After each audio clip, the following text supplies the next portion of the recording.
Oleh karenanya menjaga lidah ini memang berat. Sehingga dalam satu hadis lain Nabi bersabda, al-jannatu mustaqatun ila arba'ati nafar. Surga rindu, surga kangen kepada 4 macam manusia. Ini model. Biasanya manusia yang kepengen benar masuk surga, ini malah surganya yang rindu, kangen benar kepengen dimasuki oleh 4 macam manusia. Siapa mereka? Pertama, saliyil Quran. Orang yang gemar, hobi membaca Al-Quranul Karim. Orang yang gemar membaca Al-Quran dirindukan oleh surga. Apa membaca sekedar membaca? Ya, membaca Quran kan beribadah, dari sebab membaca itu mengerti atau tidak mengerti artinya. Tapi jangan lupa, membaca adalah alat agar kita mengerti. Mengerti adalah sarana agar kita bisa mengamalkan dengan baik. Itu maksudnya. Baca Al-Quran agar kamu mengerti isinya. Kalau sudah kamu mengerti isinya, kamu bisa mengamalkannya dengan baik. Jadi semua pun yang dimaksud di sini adalah orang yang gemar membaca Al-Quran, tapi prosesnya setelah membaca orang mengerti. Sebab orang hanya bisa mengerti kalau dia sudah membaca. Kemudian apabila mengerti, dia terdorong untuk mengamalkan. Taliyil Quran bukan hanya orang yang sekedar gemar membaca Al-Quran, tapi juga yang membawa gaya hidup yang Qurani. Saudara-saudara kaum muslimin rahimakumullah, taliyil Quran, orang yang gemar membaca Al-Quran dirindukan oleh surga. Yang kedua, wa mut'imil ji'an, orang yang memberi makan orang yang kelaparan. Nabi memberikan anjuran sangat. Siapa yang ingin dekat dengan aku di hari akhirat nanti, bersahabatlah ia dengan yatim, dengan piatu, dengan janda-janda tua yang miskin, perlu uluran tangan, mereka yang hidup di bawah garis kemiskinan. Bila diberikan kelebihan rezeki oleh Allah, bersahabatlah dengan orang yang tidak mampu. Mut'imil ji'an, orang yang memberi makan orang kelaparan, dirindukan oleh surga. Saudara-saudara kaum muslimin rahimakumullah, demikian besar perhatian Islam terhadap kepekaan sosial, terhadap kesetiakawanan sosial ini, sampai dalam ayat Al-Quran dijelaskan oleh Allah Subhanahu wa ta'ala, ara'aita allazi yukadzibu bid-din fadzalika allazi yad'u al-yatim wa la yahuddu 'ala ta'amil miskin. Tahukah kamu, kata Allah, siapa orang-orang yang mendustakan agama, beragama tapi dianggap mendustakan agama. Kalau sudah dianggap mendustakan agama, artinya imannya dusta, dia sholatnya dusta, dia puasanya dusta. Siapa mereka itu? Fadzalika allazi yad'ul yatim. Mereka orang-orang yang meninggalkan, menyia-nyiakan anak-anak yatim, wala yahuddu ala ta'amil miskin, dan tidak memerintahkan untuk memberi makan kepada orang-orang miskin. Kepada yatim kejam, sadis, tidak punya kemanusiaan sama sekali. Maka mungkin kita yang rajin sholat, mungkin kita yang sudah 4-5 kali berhaji, bisa saja terhalang masuk surga. Karena di sebelah rumah kita ada anak yatim piatu, merintih kelaparan, menggigil kedinginan. Kita tahu kita mampu dan kita diam saja, tidak mau memberikan pertolongan. Itu yang mungkin bisa menghalangi kita untuk sampai ke surga.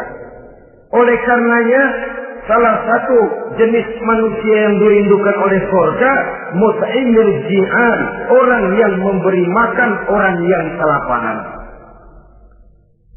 Yang ketiga, orang yang dirindukan oleh surga, wasa'imina fi Ramadan, orang yang melaksanakan ibadah puasa di bulan suci Ramadan. Dan yang keempat, ini yang ada kaitannya dengan masalah kita, wa hafizil lisan.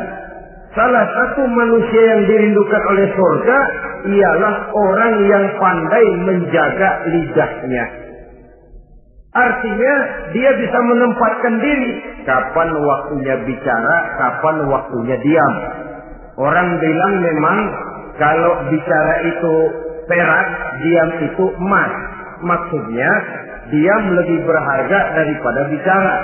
Tapi orang memang harus pandai menempatkan diri. Artinya tahu kapan waktunya bicara, kapan mestinya diam. Kalau waktu diam dia bicara, namanya dia tidak tahu diri. Kalau harus bicara dia diam, dia namanya juga tidak mau menyampaikan sesuatu yang seharusnya dia sampaikan. Sama saja ada orang bilang sedikit bicara banyak bekerja. Sebenarnya harus seimbang. Banyak bicara harus banyak bekerja. Biasanya kalau sedikit bicara banyak bekerja itu dua kemungkinan. Kalau nggak main catur, maling. Yang namanya maling, bicaranya sedikit. Maling buka jendela, lalu berbisik sama temennya. Udah tidur. Ngomongnya segitu, selebihnya dia kerja serapi-rapinya. Sebaliknya, banyak bicara, sedikit kerja, bahkan nggak pernah kerja. Orang gila. Coba saja lihat orang gila, ngomong melulu. Kerjanya nggak ada. Jadi oleh karena itu memang harus seimbang. Pendeknya kita harus tahu kapan mesti bicara, kapan mesti diam. Kalau menghadapi kebatilan kita diam, kata Nabi, as-sakitu 'alal batil syaitanun asra. Orang yang diam menghadapi kebatilan, setan gaduh. Masya Allah, saudara-saudara. Ada munkarat, ada maksiat, ada kebatilan, ada kezaliman. Dia diam tidak mau menyampaikan yang benar, itu setan gaduh. Sehingga dikatakan qulil haqqa walau kana murran, sampaikan, katakan yang benar walaupun pahit. Dan memang menyampaikan kebenaran bukan main pahitnya. Bukan main getirnya, banyak resikonya. Tapi ini sesuatu yang harus kita sampaikan. Sebab kata Nabi tadi, orang yang diam menghadapi satu kebatilan sama saja dengan setan gaduh.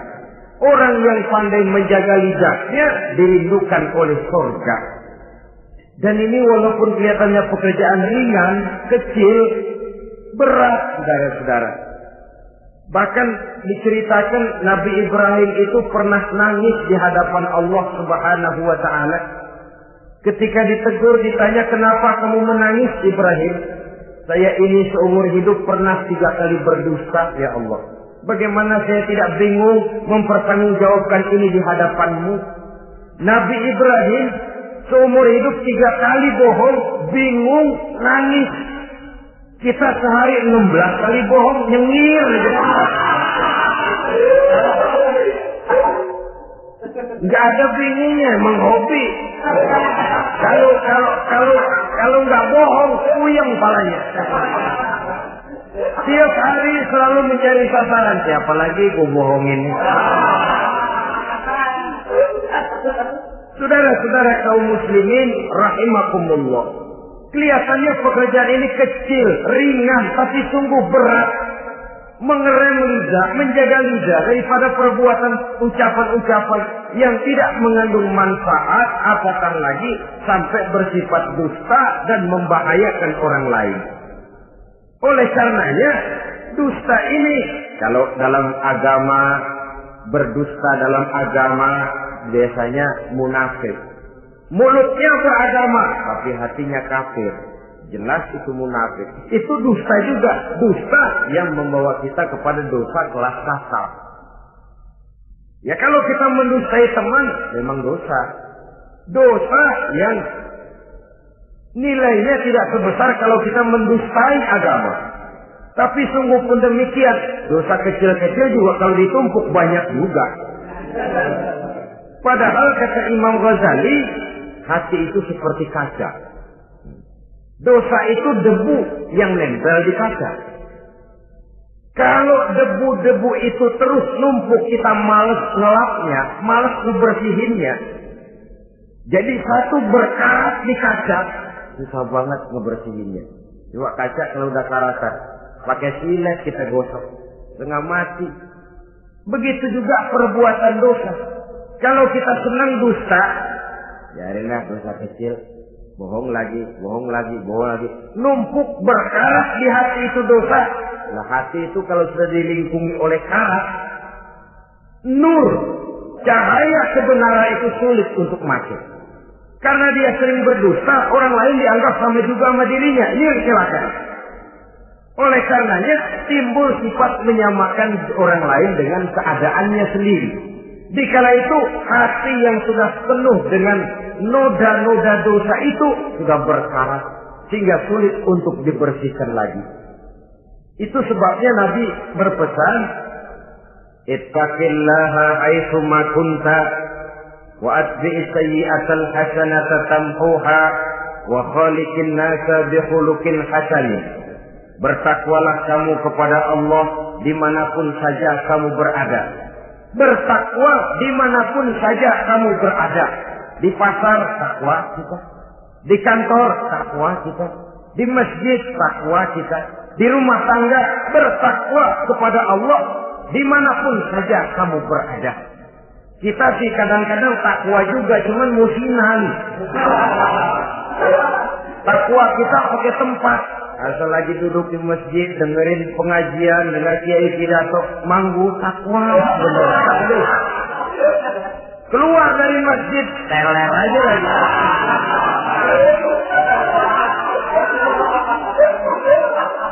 Takwa juga kita cuma pakai tempat. Nabi pesan dimanapun kamu berada, ittaqillah haitsu ma kunta. Bertakwalah kepada Allah dimanapun saja kamu berada. Wa atbi'i sayyi'atal hasanah tamhuha. Ikuti perbuatan salahmu dengan kebaikan, niscaya kebaikanmu akan menghapus kesalahan yang kamu kerjakan. Kalau sadar kita, ya Allah tadi berdusta, astagfirullah, perbanyak istighfar. Ikuti. Jadi begitu tuh kaca kena debu, lap. Kena debu lagi, dilap lagi. Kena debu, dilap lagi. Insya Allah tidak sampai berkarat. Jangan lalu nunggu. Ntar aja dah taubat, udah tua-tuaan dikit. Kayaknya umur dia yang ngatur. Saudara-saudara, oleh karenanya ikuti perbuatan salah dengan kebaikan. Terselip kita berbuat salah, iringi dengan sedekah. Terselip kita melakukan dosa, iringi dengan istighfar. Melihat sesuatu yang haram, astagfirullahaladzim. Lalu dipalingkan, jangan mulut astagfirullah, mata melotot.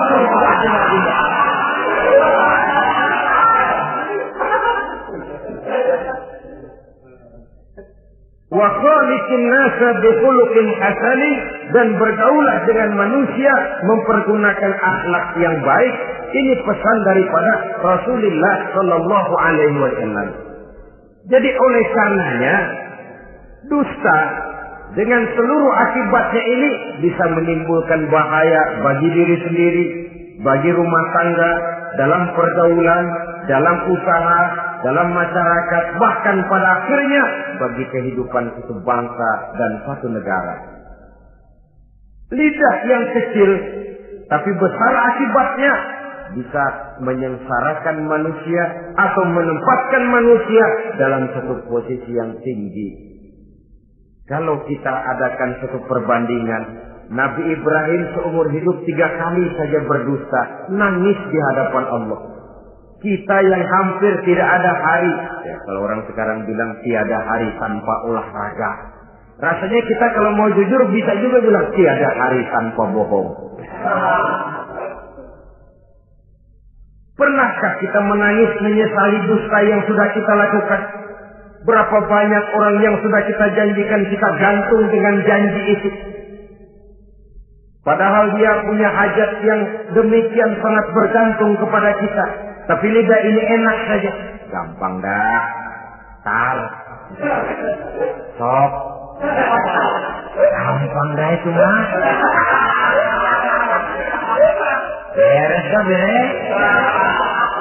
Enggak ada yang enggak beres. Semuanya kalau lidah kita beres, gampang, ntar, besok, enak, endah aja.